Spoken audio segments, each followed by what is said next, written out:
কত কিছু চাইলাম, পাইলাম না, দিল না আল্লাহ। বলে না আপনার সব দোয়া কবুল, তবে কবুল হওয়ার 3টা সিস্টেম আছে। কয়টা? চান্দুল্লার ভাইয়েরা মনে থাকবে কয়টা? আপনি যত দোয়া করছেন সব কবুল, কারণ আল্লাহর কাছে কিছু চাইলে আল্লাহ ফিরাইয়া দিতে জানে না। আল্লাহ জানেই না কেমনে ফিরাইয়া দিতে হয়। সুবহানাল্লাহ কোন?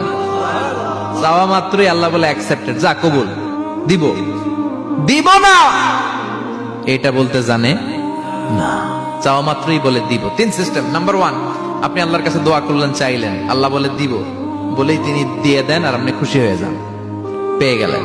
নাম্বার 2, আপনি আল্লাহর কাছে দোয়া করলেন, চাইলেন, তখনও আল্লাহ বলে দিব, তবে এখন না, সবুর, একটু পরে দিব। কখন দিলে আমার জন্য ভালো, আমার চেয়ে ভালো জানে কে, পরে দিবে।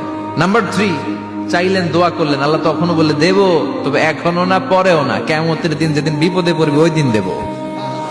যেদিন তোর বাবা তোরে চিনবে না, তোর মা তোরে চিনবে না, বন্ধু বন্ধুরে চিনবে না, পীর সাহেব মুরিদরে চিনবে না, মুরিদ পীর সাহেবরে চিনবে না, ইমাম সাহেব মুসল্লিরে চিনবে না, মুসল্লি ইমাম সাহেবরে চিনবে না, কেউ কাউরে চিনবে না। ওই কঠিন দিনে তোরে আমি বাঁচাইয়া দেব।